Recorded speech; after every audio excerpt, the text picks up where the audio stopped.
Hello, everyone, and welcome to the electronic scoreboard for Solitary Pro Football. Not solitary, but Solitaire Pro Football. One of my favorite football simulation games as of late. I've really been enjoying it. We are in the second quarter between the 1981 Cincinnati Bengals and the 1975 uh, Pittsburgh Steelers, aka the Iron Curtain.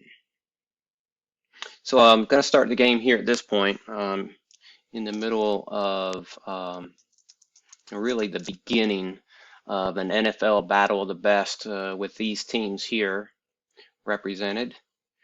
And here's kind of where we're at after one game. And in the rushing department, this is what we're looking at.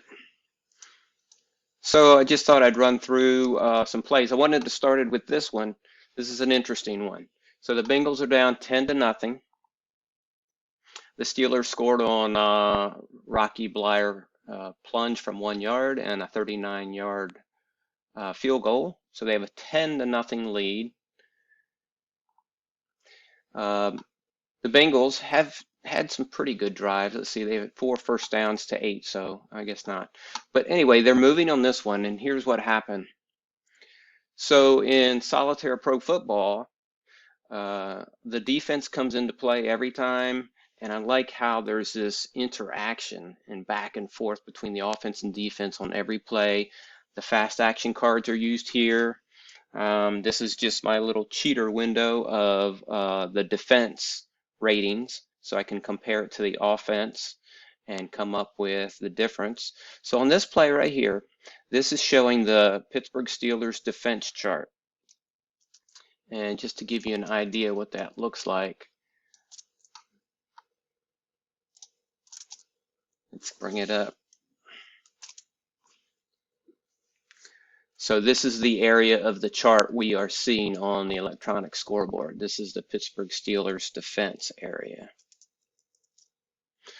So on the offensive side, you have, this is a pass to Isaac Curtis, and it's a short pass. So the ratings are broken down by short pass ratings and long pass. So you add Ken Anderson's short pass rating of 11 with Isaac Curtis's rating of 2, and that brings us to that 11 that you're seeing. Yeah, 11 and 2 brings us to the 13 that we are seeing here.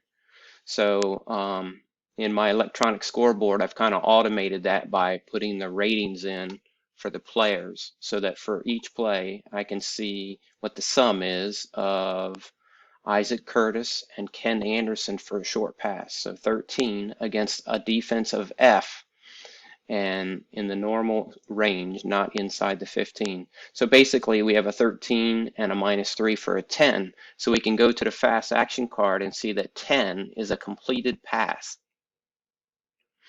So I've already gone through, this is the last action card, and it was already a completed pass.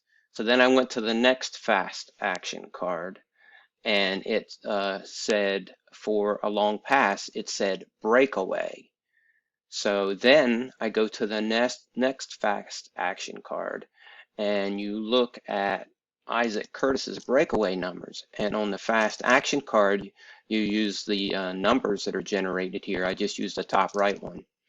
And for Isaac Curtis, if the number was between 1 and 49, it was a breakaway, and it was. The next one was, you go to the breakaway chart, and he's number 3 on the breakaway chart. So in this case, 5 came up. So when we look at number 3 on the breakaway chart, you see that it's a longest gain as the result. And for Isaac Curtis, the longest gain is a 68. So basically, this is a 68-yard pass completion play on a short pass, actually. But that's how it kind of came out after you went through the fast action cards. So we'll put in a gain of 68. They only needed 45, so it'll result as a 45-yard pass play for a touchdown. So that was pretty cool. So anyway, that'll tighten the score up. Let's do the extra point real quick with a fast action card. 13, and it is good. So we have a 10-7 game. So for the kickoff, we'll bring up the fast action card. The kickoff goes to the goal line. And on the return, it's 42 for the Steelers. And on a kickoff return, 42 will be Dave Brown. Next fast action card is a 14. And a 14 for Dave Brown. I've lost my way here. And, oh, we've already determined he's returning it, so we're looking at the kickoff return. It's his average. And so for his average is a 20. So it's a 20-yard return. So the Pittsburgh Steelers will start from their own 20 with 5 minutes left in the second quarter. Here's a short pass to John Fuqua.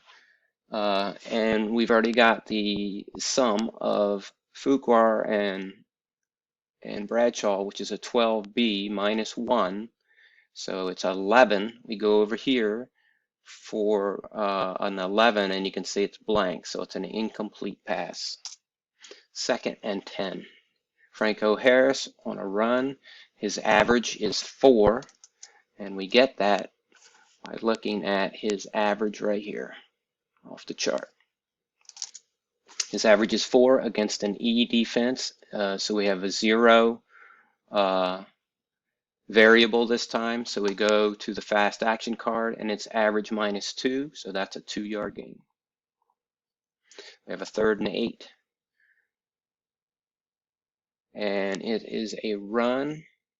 John Fuqua +3 against a C defense. So that's a minus 2, bringing it to a 1. Average +3 is a 4-yard gain. So they're in a punting situation. Oh, didn't mean to do that. We're going to have a kick because it was 4th down. So for a kick, I do the punt right here. His average -5 for the Steelers. The average is 39, so it's a 34-yard punt. On the return, we have a 9 on the fast action card, meaning that the returner will be Mike Fuller. 49, it is not a fair catch. And the return is average +2. So that'll be a 9-yard return.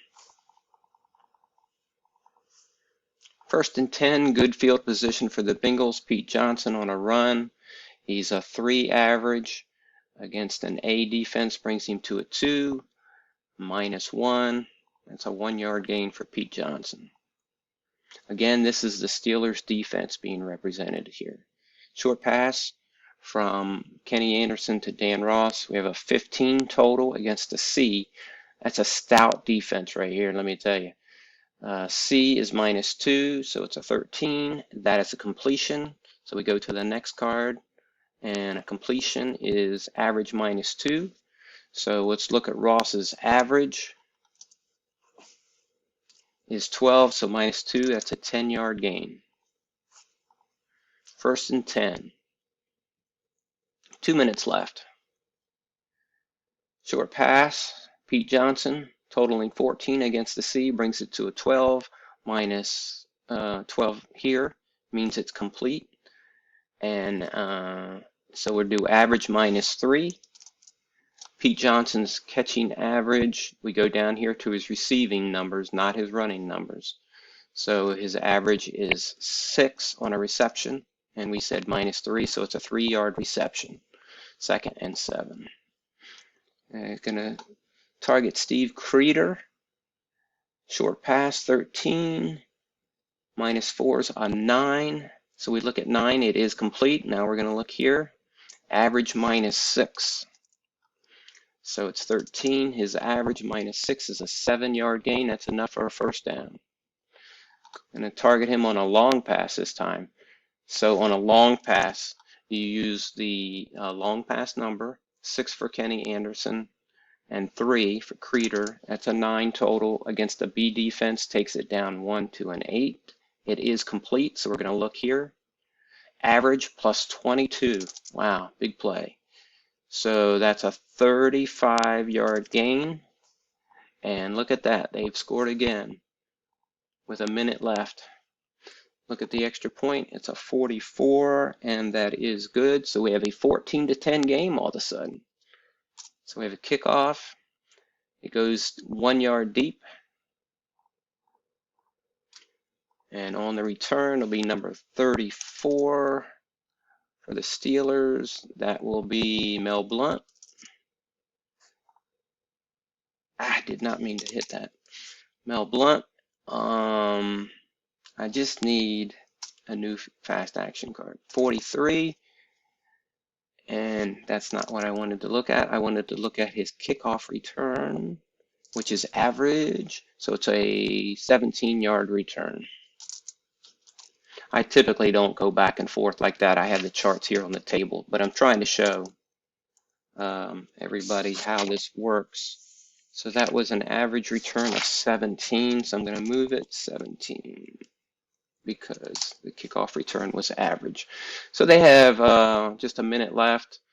So they'll get a couple plays here. Short pass to Larry Brown. It's a 12 against an F. That brings it to a 9 with a -3. And a 9 is an incomplete. 2nd and 10. Franco Harris gets the call, the last play of the quarter.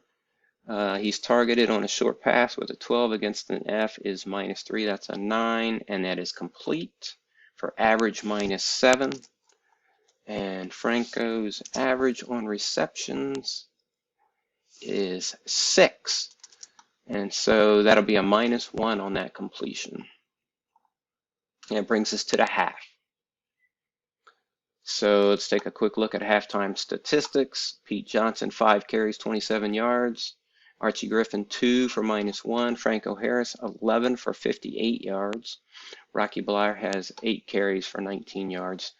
1 sack. It was an L.C. Greenwood sack of Kenny Anderson.